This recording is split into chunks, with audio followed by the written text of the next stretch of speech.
We're going to chapter 24. We're going to chapter 24 in Economics AS, balance of payments. But before we go deep into balance of payment, there wouldn't have been what we call balance of payment without interconnectedness between countries. So because balance of payment simply means there's been transaction that you are paying for. So we won't talk about payment without a transaction. So what brings about this transaction? That is interconnectedness between countries. So that means we have to start with interconnectedness. So there's the interconnectedness of economies. So I wrote the interconnectedness of economies. This implies to the extent to which different economies are connected through the exchange of ideas, knowledge, people, flow of goods, capital, and services.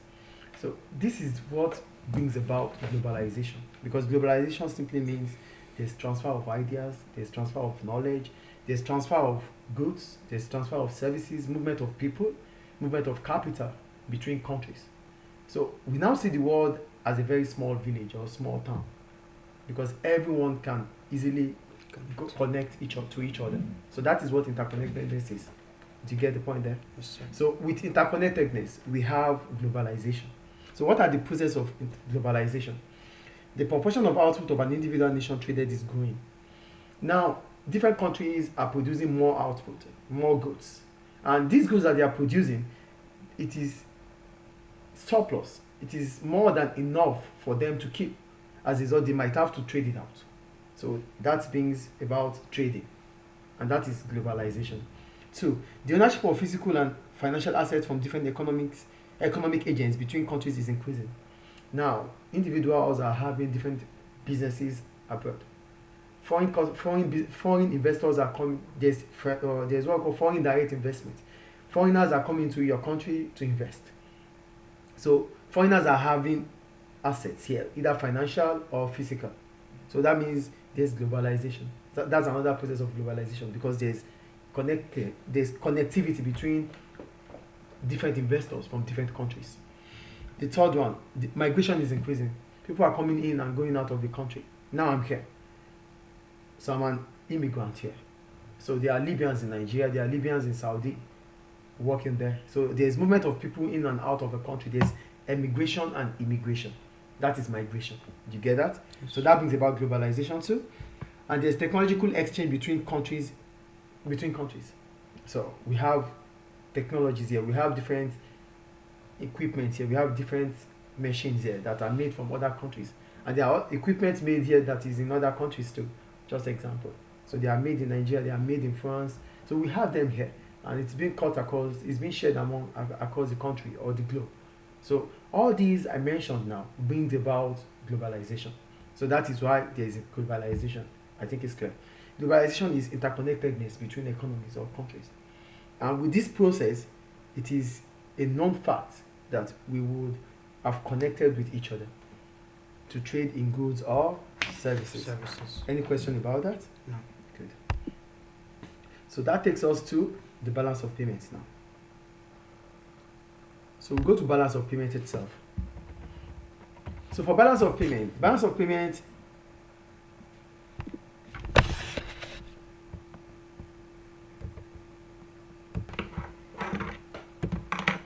we'll go to the balance of payments.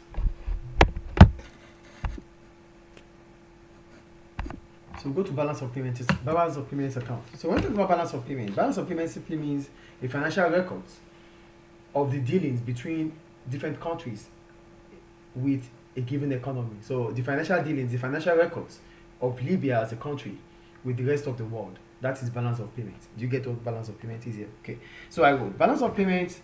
This is the financial records of different economic agents of countries with a given economy. So different economic agents of a country, of different countries with a given economy. So in that given economy, we have individuals, we have firms, we have the government. So their records with the rest of the world is called balance of payment. Is it clear? Yes. Any question about balance of payment? No. So for the components of balance of payment, we have the current account and the capital/financial account. That makes up a balance of payment. Any question about that? Mm-hmm. So for current account, what is the current account? This is account where the purchase and sale of goods and services are recorded. For the current account, our trade in goods and trade in services, exports or imports are recorded in the current account. Do you get current account there? Yes, sir. Good. Then we have the capital and financial account. This is where the flows of money are recorded. Money that comes in or goes out of the economy are recorded in here. So here we have our savings, investment, speculation, currency stabilization, currency speculation, and are recorded in these accounts. That's capital and financial accounts. So all the money that goes in terms of what we sell or buy are recorded in the capital and financial account. That's the difference between the current account and capital and financial account. Sure. The capital current account, what we buy or sell are recorded there. The money that comes in or goes out are recorded in the capital and financial accounts. The flow of money. Is it clear? Sure. Any question about that? So we'll move on. So note, in the capital and financial accounts, the flow of money into a country is recorded on the credit side. So money that comes in terms of this is a country. So whatever is being received by Libya, the Libyan government, the Libyan economy, whatever it receives is a credit. It's recorded as a credit, and it is positive in the capital and financial accounts. But whatever money that goes out of Libya is recorded as a negative and debit in the current accounts or in the capital and financial accounts of the balance of payment. So I'm going to say that again. There is a positive side, which is credit, which records what comes into the country, money flow into the country, and there's a negative side, which is a debit, which records money that goes out of the country. Money that comes into the country is credit. Money that goes out of the country is debit. Is it clear? Any question about that? No. So that takes us to the two different types of current account we have. We have the trade in goods and trade in service. So are you there? Mm-hmm. Okay, so we'll go to the current accounts now. So for the current account, we have trade in goods and trade in service. So we're going to start with trade in goods. So for trade in goods, we're talking about visible trade, which implies to the physical things we can see, the physical things we can see. So here I go. This is called trade invisibles. This applies to buying and selling physical resources such as raw materials and finished resources like cars, food, telephones, laptops, whatever we buy. They are all physical. We can see them. We can touch them. Visible goods. They are visible. So that's why we call them visible. So for visible goods, we have visible export and visible imports. Are you with me? Yes.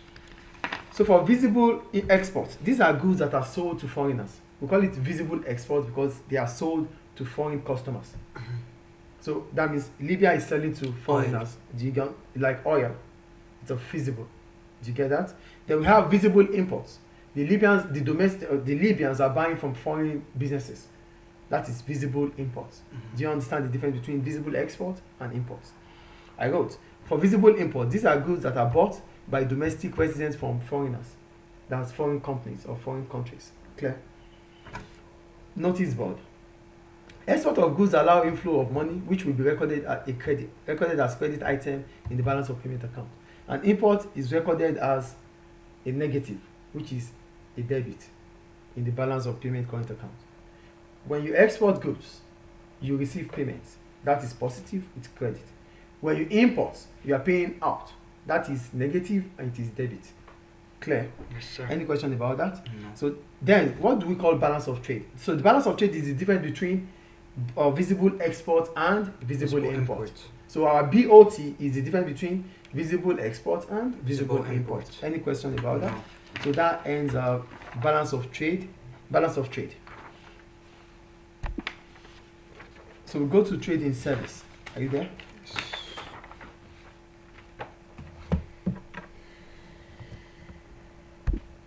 So that takes us to trade in service.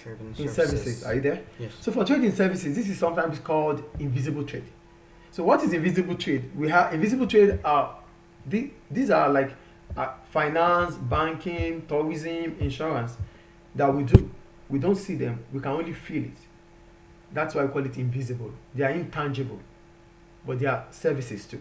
They are services. They are part of what we have bought or what we have sold. So the ones we buy from foreign. So I wrote. Anyway, let me just read from what I wrote. We have from invisible trade. We have invisible exports and invisible imports. So for invisible export, I wrote, these are services bought by foreigners. services bought by foreigners. So a Nigerian tourist in Libya, that is invisible export. So if I am a Nigerian tourist here, so I'm going to pay for my hotel, I'm going to pay for transportation, all these are services.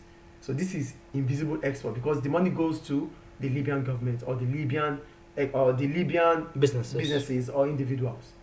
That is invisible export. The point is clear and the example is clear, right? Then we have invisible import or imports. These are services bought from foreigners. Example, a Libyan student studying in a Nigerian school. A Libyan student studying in a Nigerian school.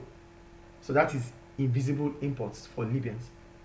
Do you get it? Because the money goes to the Nigerian businesses, school. Yeah. Do you get it? So any question about invisible export and invisible imports? No. So the difference between the value of invisible exports and invisible imports is called the balance of trade in service.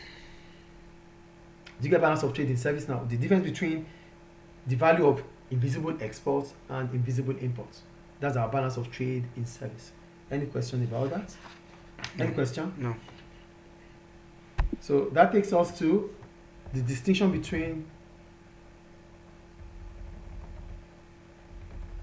balance of trade, yeah. deficits, and surpluses. Okay, yes.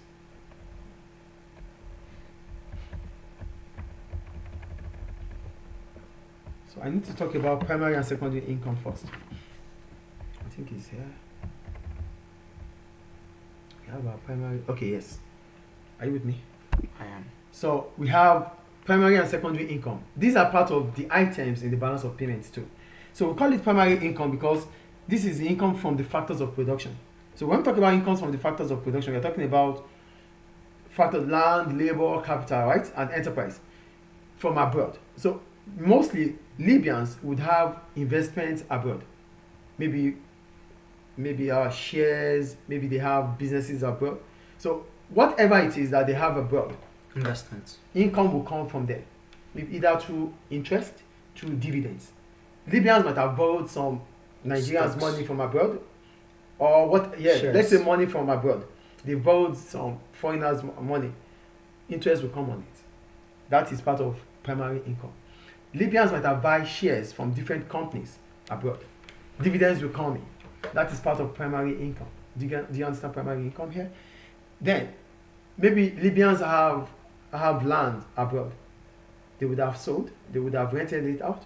Income comes from there. So these are what we call income, which are primary income. Clear? So here I go. This is the income from the factors of production abroad. This income may be through interest, profits, and dividends on assets owned abroad. I think it's clear. Then we have secondary income. For secondary income, money comes in or out without a corresponding output. For primary income, money goes in or out based on investment, right? From the factors of production. I think that point is clear. But for secondary, money comes into Libya to individuals or government of a country giving Libya money. It is secondary because the government of Libya is not giving anything back in return. Do you understand what secondary income is here? Yes. So for secondary income, I wrote, this money is received without any corresponding output. Government or personal transfers between countries for international assistance. So the Libyan government might give the Somalian government money. For the Somalian government, it is secondary income. Do you understand? Any question about that? Mm-hmm. So that takes us to the okay. That takes us to the distinction between balance of trade deficit and surpluses. Are you there? Mm-hmm. Please take this. So the distinction between balance of trade deficits and surpluses. We have net export, net trade balance, or balance of trade. They are the same. So what is net export? The value of export minus the value of import. That's net export. Or net trade balance or balance of trade is still the same. So we have on the net export we have trade surplus and trade deficit. So what makes them different? For trade surplus, this occurs when the value of exports are greater than the value of imports. So we have a trade surplus, balance of trade surplus, if the value of our exports exceeds the value of imports. That is balance of trade surplus. Then we have balance of trade deficit, if the value of import exceeds the value of exports. Is it clear? Good. So that takes us to the distinction between balance of payment deficit and surpluses on the current account. So we have balance of payment deficits too and balance of payment surplus. So here I wrote current account items Current account items are balance of trade, the primary income, and the secondary income account. So in the current account, we have current account surplus and we have current account deficit. Why is it called a current account surplus? We call it a current account surplus because the overall credits exceeds the overall debit. So money that comes in exceeds money that goes out because our credit is more than our debit. That is current account surplus. And if it is about current account deficit, it means money that comes in is lesser than money that goes out of our country. That is current account deficit. Is it clear? Yes. Any question about No. that? Good. So that takes us to government deficits and balance of payments deficits. So here, for government deficits on current account, I quickly have to read this before going to the notes. They said one common mistake is to assume that any current account deficit is paid for by the government. Another common mistake is to assume that government borrowing is the same as the current account deficits. There are differences. There's government borrowing and there's individuals, firms borrowing. But both of them might lead to current account deficits. Do you get the point here? So I wrote, my summary is this. Government deficits on current accounts may have been as a result of excessive government spending. So if government is spending so much, and the payment of where they get this money from, the source of their money is borrowing from abroad. So it means they have to pay a lot of interest, a lot of expenses. So this might bring about government deficit. Do you get the point here? Yes. Government is spending so much, and the payment of these spending is through borrowing from abroad. So debts, So that is deficit. Do you understand government deficit here? Yes. However, this is different from individuals, firms' current account deficits, which may be caused by too many imports, which might have been paid by borrowing from abroad. So we have current account deficits from individuals and firms. Individuals and firms might have spent so much in terms of imports. They import so much, too many goods, and the payment for these goods are through borrowing from abroad. So that means they have to pay. So a lot of money is going out of the country to foreigners, to foreign businesses, or to foreign banks. And this will be through hard currencies. So this might have bring about current account deficits. So there's current account deficit through government spending, excessive government spending, and there's current account deficits through individuals and firms buying so much imports through borrowings from abroad. Is it clear? Mhm. So now, how do we solve this problem? Government may choose to attempt to correct current account deficit or surpluses through different policies, or choose to leave it in the hands of the free market to correct these deficits or surplus. So government can solve it through government intervention, and government intervention could be through any different government policies. Do you get the point here? Yeah. Without government, maybe fiscal policy, supply side policy, or monetary policy. Government can use those things to solve these problems. Or government might just leave it in the hands of the price mechanism to solve their problems. Mhm. Do you understand? Yes. Any question about it? No. So that ends chapter 22, or chapter 24, 24. balance of payments.